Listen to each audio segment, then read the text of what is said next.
in the church. We was heavily involved in the things of God. And so by the time um, 2004 was when uh, my son that I was trying to build a relationship with and grow with and everything like that, he was attacked. So he was beaten up, stabbed in the heart, shot in the back, and thrown in a river. And a man walking his dog found him on Mother's Day. And so that was big blow for me, my wife, um, my kids, my brothers, the whole family. We were devastated. Didn't expect that at all, especially when things was just improving. By that time, he was 16, and things were improving in our relationship. And then for that to happen, it was just devastating. Again, the coping mechanism kicked in again to say I've got to put God first in the situation. So as soon as it happened, I asked them, the police to take me where they found him, and I went there, went on my knees, and I lifted up my arms. My brothers were holding my arms because I was tired, and they're holding my arms out like that. And I said, God, I forgive those who have done this to my son, and I meant every word. Before I said that prayer, in my head, and what I was thinking was revenge. Let me go on the streets and find out who did this to my son, and let's deal with them like I would have done back in the day. And I had phone calls for people saying, "Yeah, don't worry, don't worry." People from in the past, "Yeah, don't worry. We'll sort them out. We'll sort them out." And I remember saying to them, "I don't want no blood for blood, because when it's blood for blood, it's a never-ending circle, and then they will come for your family and destroy your family." So whether or not you want to look at my son as the sacrifice to stop for anybody else in my family to be affected, then so be it. Sounds Mm. cruel, but something had to be done. So his mom agreed. I didn't say nothing to her. She just turned around and said the same thing that I was saying. No blood for blood. The media, same thing we told them all the way through. No blood for blood. And for me, for my walk with God, again, as I experienced before, I just focused on the things of God. Like I said, I'd come to church and just face the wall and just pray and ask God to guide me. But the main thing overall is I got back to church. I got back amongst the brothers and sisters. Some people in those situations, and I know some of them, they just like turned away from God from that experience. I've Sorry, spoken to many what was others what was some who of the who script? died. What were some of the scriptures that encouraged you during that time? Because it's just such a difficult time, and I remember when that happened to you, and we were still serving together. So what was some of the things that encouraged you? Well, me and Job became friends. Let's put it that way. The book of Job, we were like buddies. Mm, After what he's experienced that he gone through, I kind of leaned on that a lot. mm, Proverbs 3, 5, 6, trust in the Lord with all your heart. And he's talking about submitting to him so he'll direct your paths, make your path straight. That was another one. The one that I literally have on my seat, the kingdom of God, and his righteousness shall be added unto you. So whatever situation I went through is like back to back to basics, build up again, and carry on. So each setback, the divorce, my son being murdered, it's a setback. But I'm a comeback person.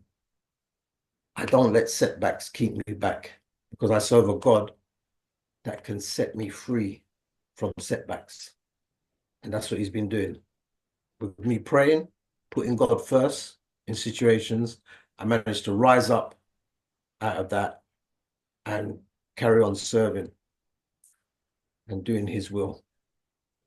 wow, wow, that's just amazing to just hear that. Again, obviously, when we were serving together, this was, I can imagine what you were going through. I mean, hearing it, someone who was in the same church as you. It was just such a devastating, it's just such a devastating story to hear, and just yeah, what you were going through at that time. And I remember you were quite active in the media, and done a lot of campaigns as well, and we marched as well. I think was it Ealing or something? I was just Ealing to Acton, had a few Ealing to marches. Acton, and and all this, but to see the pain that you were going through during that season, and to see you sitting down now and sharing your testimony, Delroy, is just very inspiring, and something that's a lot of people lose faith in the Lord during times like this. So I'm thank you for sharing that. But So what the thing that, sorry to interrupt, the thing that I no, always said was I didn't want his name to be in vain, so to speak. So I would do things like the marches, I going to prisons, speak to 20 odd guys at a time. I did that for a period of time. And that was therapeutic for me to go there and share what happened and hopefully change, even if it changed one person, I'll be happy. And that's why I did a lot of stuff then towards marches and all that. And I became a trustee on some other campaign, been to Parliament, spoke in Parliament, spoke at the mayor's office. But it came a point where what's happening to my family? Because in the media, I didn't tell them about that I was married or I had kids. I kept that all away from the media because I didn't want them getting involved in my life. So it was came a point when I was doing too much. I had a phone call from a Chinese man saying, "What does Tony Blair think of gun and knife crime?" I go, "Yo, how you get my number? I don't know Tony Blair. We are don't phone me again. mm, Phone down. Boom." You understand? It really there's so much people that was bombarding me with stuff. So my wife, with her wisdom, turned around and said, to bring it down a peg because your children they're not seeing you. absolutely. And so I had to lock off. I locked off quite a lot of stuff and focus on the children and that. And um, it kind of like it made me a better person in here by doing that. Mm. You know what I mean? So fast forward, how many years has it been now? It's 21 years, 21 years next month, Next month. 21st of March. It's that Where anniversary. and where is Delroy now? Regarding this situation, and just generally, just in your walk with God and just your family. How Yeah, are you so now? I'm good. I'm in a position, state of mind where my children are older, so we're kind of free, me and my wife, to do what we want. So I we can can, tell. Traveling everywhere. yeah, we're traveling. Yeah, we're traveling as much traveling as possible, and we're just doing the will of God. And I find that the experiences that we've gone through, we can then help others, and we can use what's happened to us. So we go places and we'll witness and share with people. Last year was very busy. You want to share Jamaica, where you went to, because you it shared with me, but was Westmoreland in Jamaica. mhm. I hadn't been to Jamaica, shame on me, since I was 8. Yeah, you're faking. And I'm 50, 57, 56 when I went. And yeah, so, but my roots is Jamaican. That's how I grew up with the people around me. Anyway, we went there, spent some time with another church and Mm. encouraged them and went on the streets, sharing my testimony, sharing the gospel. Um, very, very interesting for us and for the pastor as well, because he wanted to get into the hospital to pray for the sick. And he Mm. said, the last pastor that went in there, he he was killed on the road later on in life as he began in and out of the hospital. I don't know what happened, but he was killed. The other one was poisoned. So the pastor's Wow. saying he still want to try and get in there. So we're standing outside, and my pastor turned around and said, "Look, we're gonna get in there." So he's chatting to a guy at the side. He said, "Listen, see that woman there? That's the manager. Go in there." Here's a quick testimony, yeah. My pastor walks in there and he goes, I would like to, you know, come in here and speak to the patients. So she said, and she had the Bible opened. She said, I am here reading my Bible, and I prayed this morning for a man of God to come in to this building and pray for the sick. Right? So my pastor goes, yeah, I'm here. Let's go. So she thought it was just him. When she came out, 25 of us, I think, went there, and we just stormed the hospital. She said, you got to get round the hospital by 1:30, something like that. So we had an hour or so, because when the parents come, when the visitors come, we can't be doing all of that. So, boy, we saw some stuff, man. Hey, patients is a terrible state. It's very bad.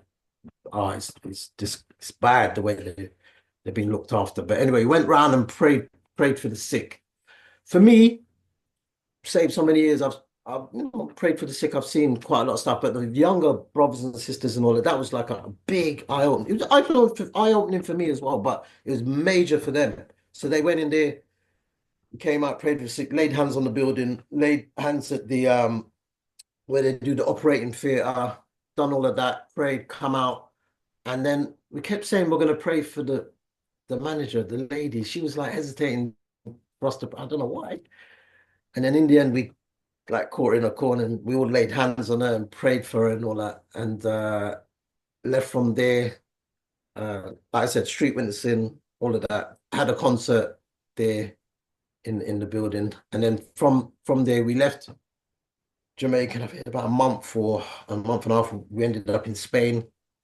And that was an experience as well. The police keep coming around trying to take our, well, they eventually took it, but they took Wow. our cables, tried to take our speaker, but we managed to hold it down. So even, it's not always peaceful, but at the same time, we went out and shared the gospel. Even though they took the mics, we just carried on singing and sharing the gospel. Mm. People getting saved, and it's that was I powerful know experience. I know you've Went been to more countries as well. Just list a few that you went to. Is it last year? Yeah, last year. Then we ended up in Mauritius. That was for our anniversary. But every time we go away, we try to look for churches that we can go and spend time with and talk and try and encourage them. Mhm. Some of the people we knew. So yeah, so we visited three churches out there, hired a car and visited three of them. Year before that, though, we went to Thailand. Where we Wow. were staying, where we were staying in Thailand, we took a plane from where we were staying, stayed in a hotel for 2 days just to visit the church. Visit the church, flew back to Phuket and and just, chilled out, took time out as well. We Mhm. didn't, it wasn't just church, church, church. Then we had Japan. Mhm. Japan is like you're in have you been to Japan? No, not yet. It's like you're in a movie. Mhm. It was in Tokyo. It's like you're in one of them. And it's like, you see like Mario, big picture of Mario on the walls, and Mario carts are driving on the road, and the people just stiff like this. Did you know you're not allowed to talk on the phone while you're on the train or the bus? Wow. Wow. They And don't mind texting. was this to share the gospel, or was it just mainly just you just vibing and just No, traveling no, no. This was an outreach. This was to share the outreach? gospel. Hmm. 22 of us went, and we went to support a church. So we visited three churches altogether, stayed on the streets with them, witnessed, shared the gospel. Mm. Uh, but it was the vibe there is just on a different level, man. It's different. More like rigid, and they're like you're literally like you're looking at robots on the road. That's what Mm. it looked like in the trains, in the trains and that. They said no noise. So we got onto the bus and I said, guys, I'm getting a bit fed up with this now. Let's do some singing. So we started singing on the bus. Within 60 seconds, you hear the bus driver say, "No singing on the bus." So anyway, from there we went to, where was it? Japan. Japan we done. Then we went to Barbados. So we And you spent just recently come from Barbados, I think. Christmas, yeah. Christmas Christmas, was that's at it. Barbados for 7 days. Sandra's, my wife, her dad is Bayesian and her mom is Jamaican, but she stays more on the Jamaican side than the Bayesian side. So I had to go and learn and understand that side. Growing up, Jamaicans and Bajans don't, well, the way I grew up, we didn't really mix. We didn't really see eye to eye. And That's amazing. so I'm there now, and I'm saying to myself, I'm going to the family house, not family, hotel for Christmas dinner. So I'm saying I've got to use wisdom here. So I went and done a study of the first prime minister. He's got a statue of him. So I read it all. I read about Rihanna. I read about Gary Sobers, and so I come to the dinner table now, and I said, "Look, yeah, I heard your prime minister, 1960, first prime minister." And they said, "Yeah," they were shocked, and I started telling them it's all things I read from the statue. So then I spoke about Rihanna during COVID. She donated 100 and something million, whatever. And then I spoke about Gary Sobers. I used to put his collar up and all that kind of built some good conversation around the table. And then I turned around and said, I heard that Bajans eat monkey. Is it true? Because that's the kind of thing that I grew up with family and Jamaicans. And the kind of conversation got a bit funny then. Hey, listen, amazing stories, D. And listen, you know, if only we had so much time and stuff, and I would want to Yeah, yeah, honestly have you back again because I know there's so much more to your story. Is yeah. there any No projects problem. just as we close that we should look forward to? And where can we find you? Just quickly, I think we've probably got a minute now. I'm having a concert in March the 21st. Uh-huh. DM me or And get in touch with me through Facebook, Delroy Elliott on Facebook. DM me and I'll give you details. You'll see details come up on my Facebook page anyway. so say your email again, or your DMs. Delroy Elliott, Facebook. Instagram is Dad's Health 12. Brilliant. TikTok, I don't understand. TikTok is Delroy something.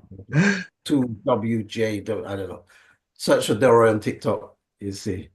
Delroy, thank you so much for obviously taking your time. I know you're a busy man. Thank you so Yeah, much no for problem. sharing your testimony. If you would want to, please, I would want to have you back again because I know there's just so much more to your story, and Yeah, no problem.